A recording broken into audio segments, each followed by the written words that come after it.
Vamos a entrevistar a un periodista que es parte importante de la historia reciente de la comunicación en este país.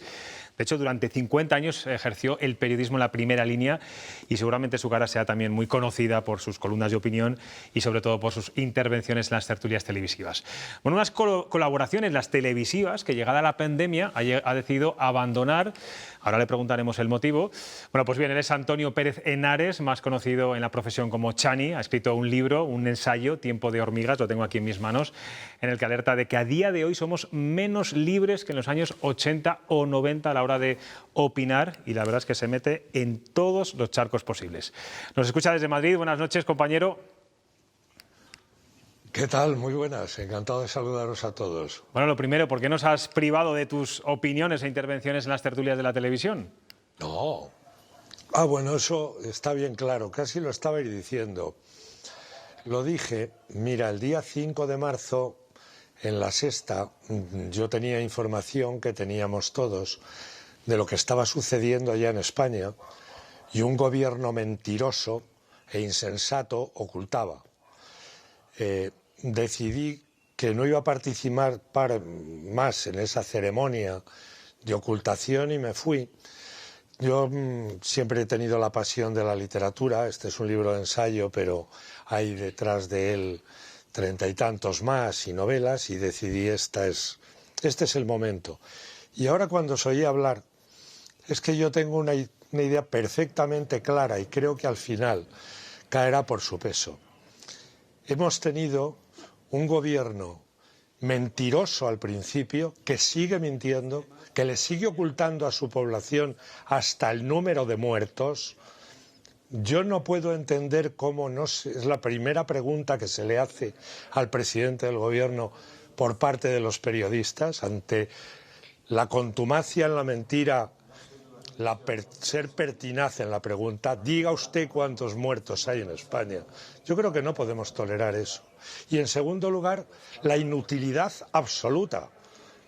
Me estabais diciendo de las fiestas de los pueblos, pero bueno, después de haber cometido todos los errores, de haber cargarle los muertos a todo el mundo, su única cosa era, dijeron que ellos eran el Estado y que nos iban a poner las vacunas.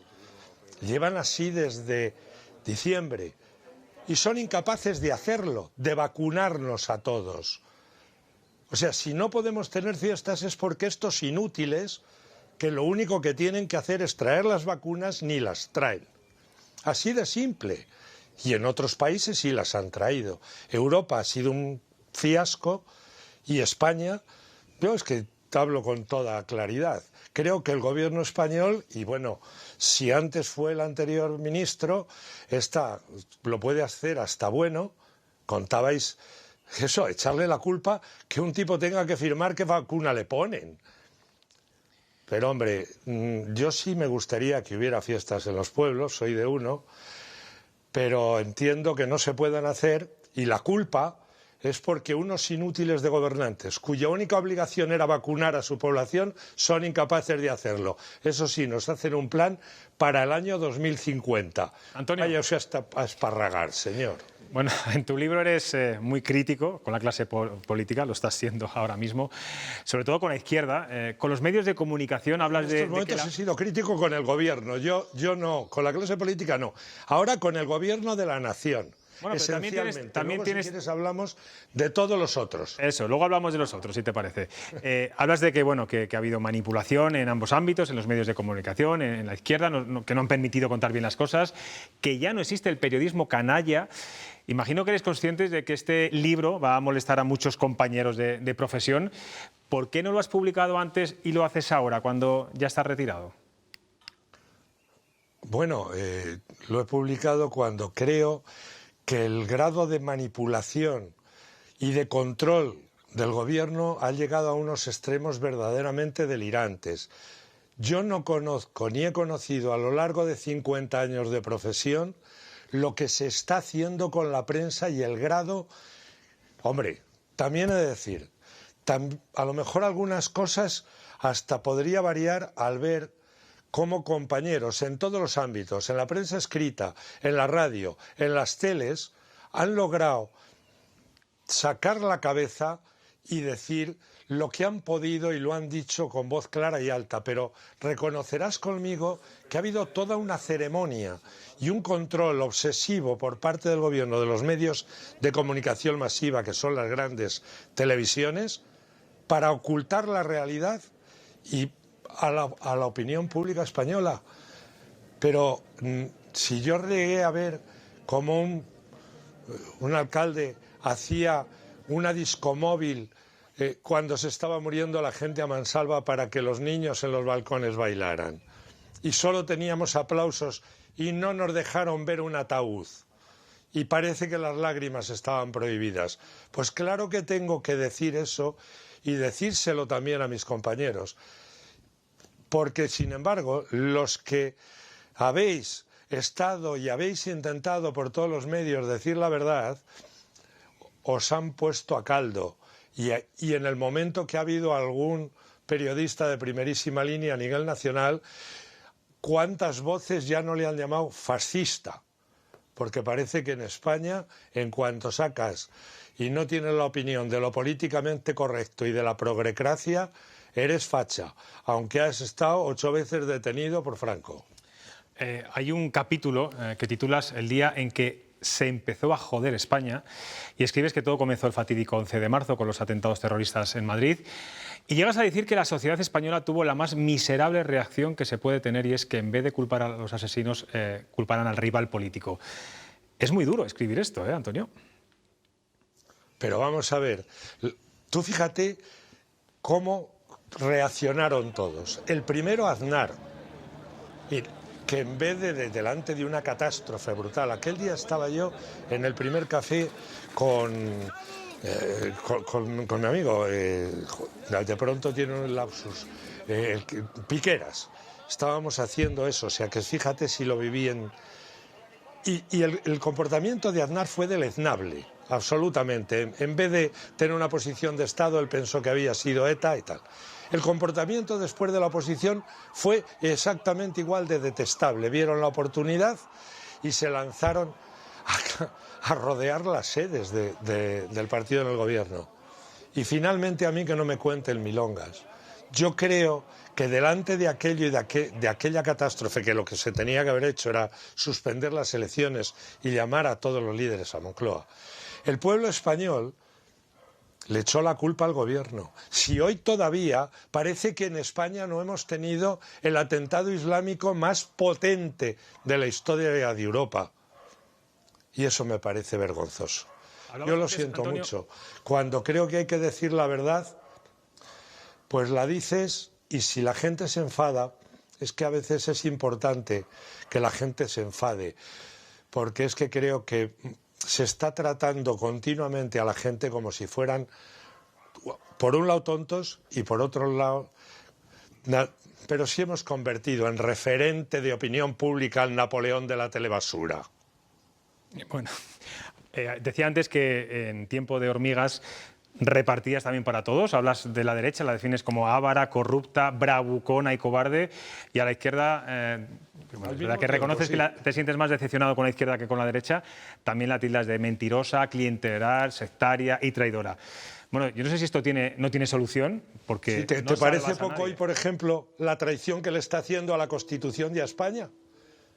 Es que este país de memoria de pez no recuerda que el presidente del gobierno juró que él jamás indultaría a los separatistas, a los secesionistas, y va a violar la Constitución, se va a saltar las leyes y su palabra, y vamos a poner... ¿Por qué? Porque le debe el poder a los que en estos momentos quieren descuartizar España. El jueves... Es que yo vengo de la transición. Sí, Antonio, el jueves pasado entrevistaba al escritor Andrés Trapiello, que nos confesaba que siempre fue de izquierdas, sí, y que ahora está muy decepcionado con Pedro Sánchez. Es que a eso iba. Tú también cuentas que, incluso en el libro dices, ¿por qué dejaste de ser progre? Que tú andabas por ahí. ¿Qué pasó?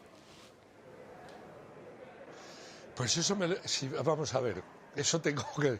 Pero ¿cómo pude ser tan idiota de dejar de ser progre? Que ya como si eres progre tienes bula. Si eres progre, tú puedes ser incluso machista, decir lo que te quiera, forrarte de la manera que te dé la gana. porque como eres progre tienes bula.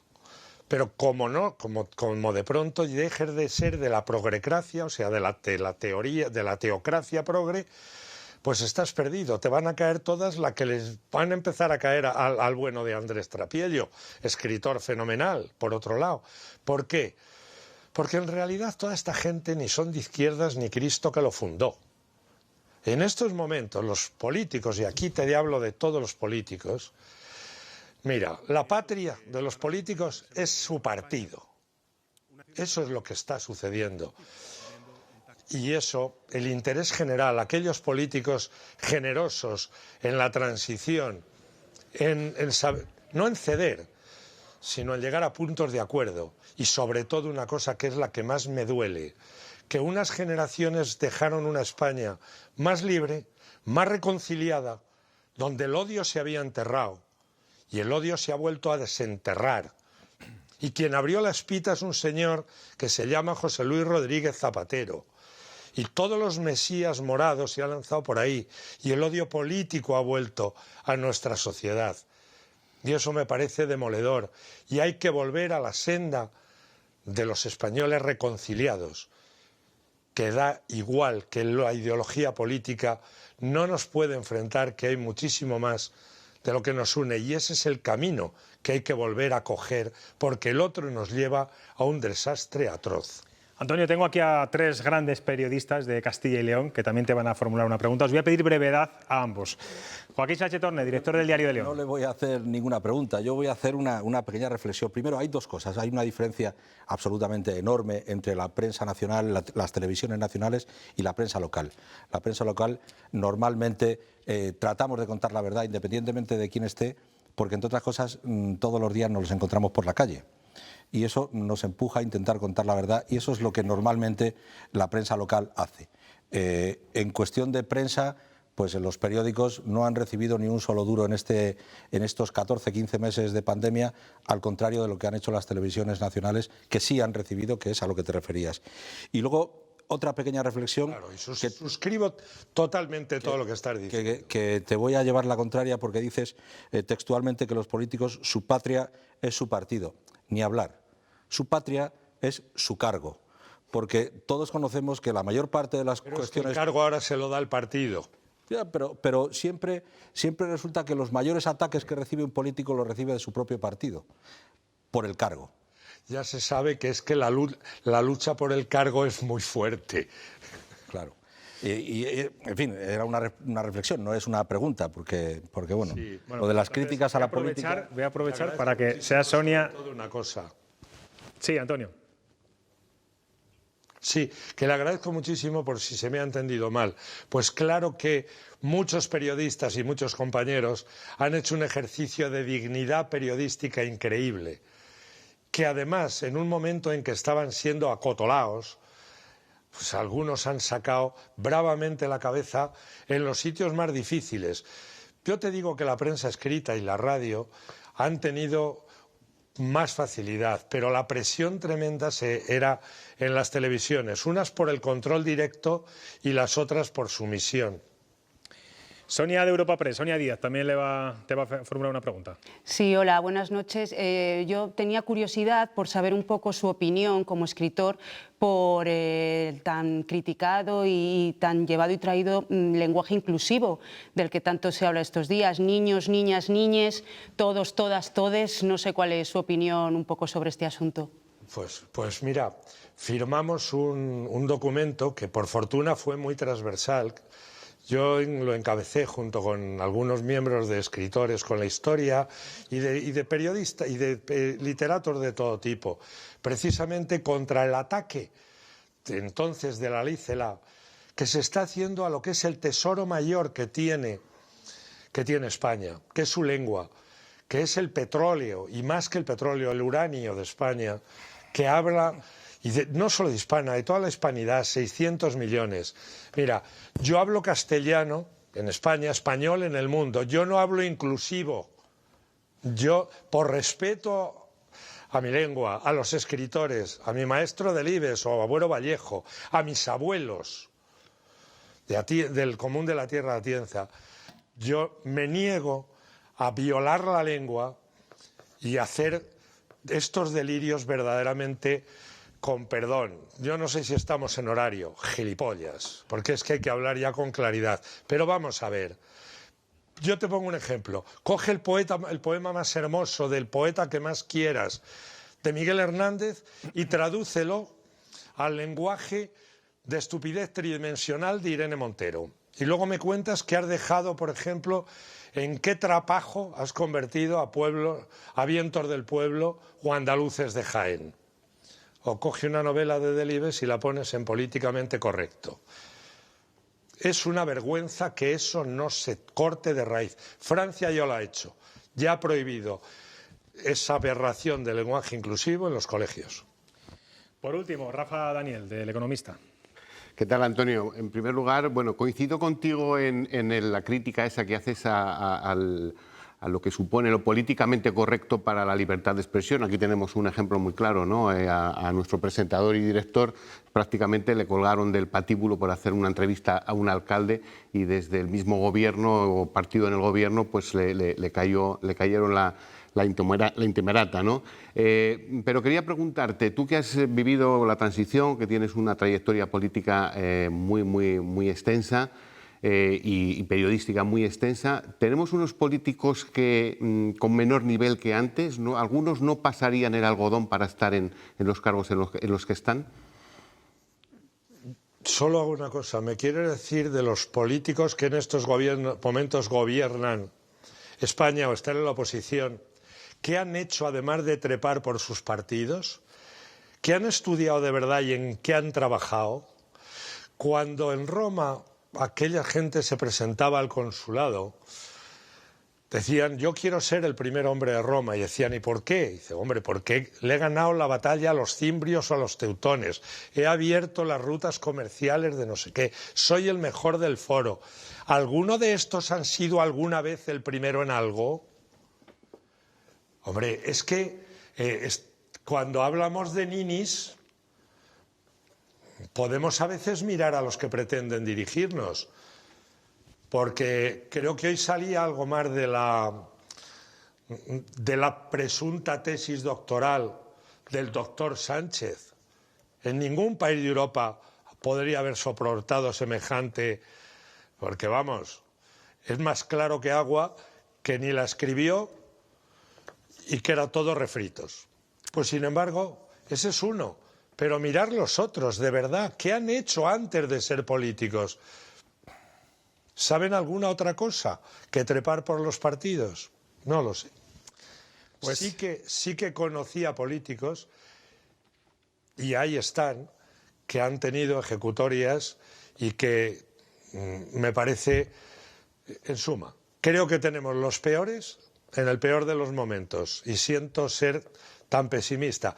Creo bastante más en el pueblo español, aunque a veces tenga sus defectos, porque además me da la impresión de que está empezando a responder, y de qué manera, que más les vale ir espabilando, porque si no los corren a gorrazos. Pues parece que cualquier tiempo pasado fue mejor también en política. Antonio Pérez Henares, suerte en tu libro, Tiempo de hormigas. Y desde aquí te voy a dar un consejo, si me lo permites. No te acomodes mucho en esa cabaña que sé que tienes en la provincia de Guadalajara y vuelve pronto otra vez a los platos de televisión, que creo que es bueno también escucharte. Bueno, yo estoy, ya sabéis que escribo y en Castilla y León todas las semanas. Sí, en los periódicos del Grupo Promera. El periodismo es un veneno y a mí me gusta. Así que, ¿cómo te voy a decir que no? Vete tú a saber. Pues muchas gracias por atender a Castilla y León Televisión. Un abrazo a todos. Gracias.